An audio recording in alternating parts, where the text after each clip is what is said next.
मेरा नाम सौरभ कुमार है। मैं आईडीबीआई ऑफिसर्स एसोसिएशन का नेशनल प्रेसिडेंट हूँ और अधिकारी संघ के नेशनल प्रेसिडेंट होने के नाते बोल रहा हूँ। सरकार हमारे बैंक का एक्चुअल निजीकरण करने की तैयारी में है। बैंक में सरकार और एलआईसी की 94% हिस्सेदारी है, जिसमें से 60% हिस्सेदारी बेचने की तैयारी में सरकार है। हम उसके विरोध में आज यहाँ देशव्यापी 11 अगस्त 2025 को पूरे देश में हड़ताल कर रहे हैं और इस देशव्यापी हड़ताल में 10,000 से ज़्यादा ऑफिसर्स एंड एम्प्लॉयज पार्टिसिपेट कर रहे हैं और हम आज यहाँ अपनी मांगों के समर्थन में इकट्ठा हुए। यही हमारा भी प्रश्न है। हम सरकार से यही पूछना चाहते हैं कि हमारा बैंक जो देश में सबसे ज़्यादा प्रॉफिट कमाने वाले बैंकों में से एक है, हमारे एम्प्लॉय जो सबसे ज़्यादा मेहनती हैं, जो देश की प्रगति, बैंक की प्रगति के लिए रोज अपना योगदान दे रहे हैं, उस बैंक का सरकार निजीकरण क्यों करना चाहती है? जो ऑर्गेनाइजेशंस लॉसेज में है, सरकार उसका सरकारीकरण कर रही है और जो लाभ में है उसका निजीकरण कर रही है। ये हमारी समझ से भी परे है। देखिए, निजीकरण का असर सिर्फ एम्प्लॉय पे ही नहीं, इस देश की जनता पे भी पड़ने वाला है। हमारी जो ये हड़ताल, हमारा जो ये आंदोलन है, ये देश हित में है। हम सिर्फ अपने हित में ये आंदोलन नहीं कर रहे हैं। अगर देश में सब कुछ बिक जाएगा तो आम जनता के हितों की रक्षा करना मुश्किल होगा। आप देखिए, जो बैंक है, जो भी पब्लिक सेक्टर बैंक है, वो सब जितनी भी गवर्नमेंट स्कीम्स हैं उसमें 90% से ज़्यादा उनका कंट्रीब्यूशन होता है। देश की जनता के हितों के लिए लोन देना, देश की जनता के हितों के लिए काम करना, ये हमारा प्राथमिक उद्देश्य होता है। खासकर आईडीबीआई बैंक की स्थापना 1964 में देश में औद्योगिक क्रांति के लिए की गई थी और तब से लगातार देश के निर्माण, देश में इंफ्रास्ट्रक्चर के विनिर्माण में हमारा महत्वपूर्ण योगदान रहा है। और इस हमारे निजीकरण से देश की आम जनता को भी नुकसान होना है। हमारे जितने कर्मचारी हैं, एम्प्लॉयज़ हैं, ऑफिसर्स हैं, वो सभी एक प्रक्रिया के तहत परीक्षा पास करके, इंटरव्यू देके इस बैंक में ये सोच के साथ आए थे कि उनका भविष्य, उनके परिवार का भविष्य, उनके बच्चों का भविष्य सुरक्षित होगा और वो देश का भविष्य सुनिश्चित करने के लिए काम करेंगे। आज वो हमसे अधिकार छीना जा रहा है। ग्राहकों को बहुत फर्क पड़ेगा। आप अगर न्यूज देखें, कल की आईसीआईसीआई बैंक ने मिनिमम बैलेंस 50,000 रुपये कर दिए हैं। हमारे देश की 80% जनता की मंथली इनकम 50,000 नहीं है।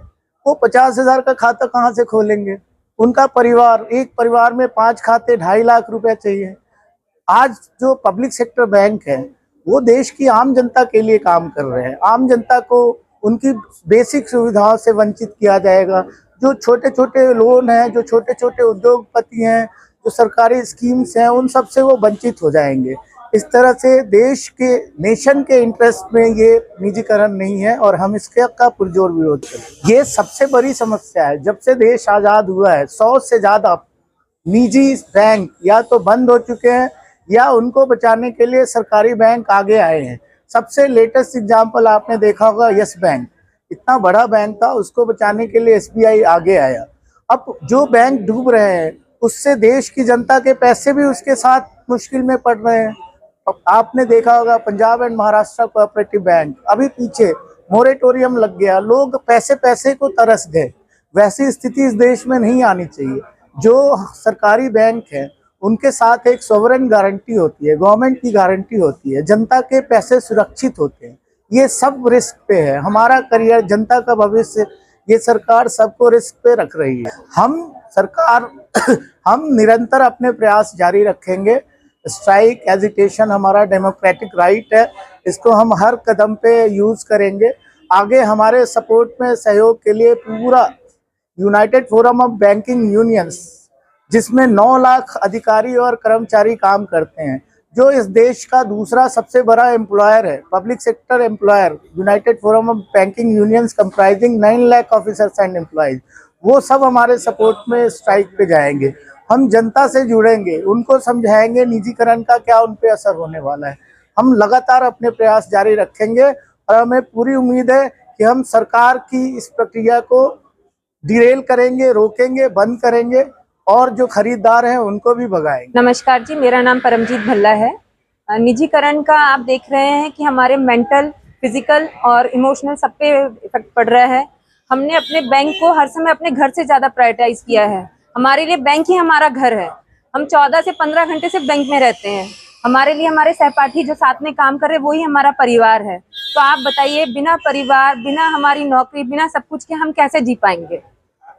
तो सरकार जो फैसला ले रही है, हम तो सिर्फ निवेदन कर सकते हैं उनसे कि आप अपने फैसले को सोचिए, क्योंकि हमारा घर परिवार सब हमारे बैंक से चलता है और हम बैंक के बिना कुछ भी नहीं। देखिए, मुझे मेरे बैंक में काम करते हुए 17 साल हो गए हैं। मुझे नहीं पता कि मेरी बैंक ने मेरी कौन सी इच्छा पूरी ना की हो। सारी इच्छा मेरी बैंक के बलबूते पे है।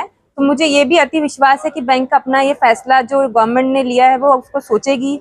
हम उनको निवेदन ही कर सकते हैं, अपने हाथ जोड़ के निवेदन करना चाहेंगे कि आप अपने इस फैसले को सोचिए और हमारे बैंक को बचाइए। हम सिर्फ निजीकरण के खिलाफ है, ना कि बैंक के खिलाफ है। सर, इसका असर तो आप उन घरों से पूछ सकते हैं जो कि जिनकी नौकरियां बदली होकर प्राइवेट में हो चुकी है, जिन्हें कल नहीं पता कि उन्हें ऑफिस जाना है कि नहीं।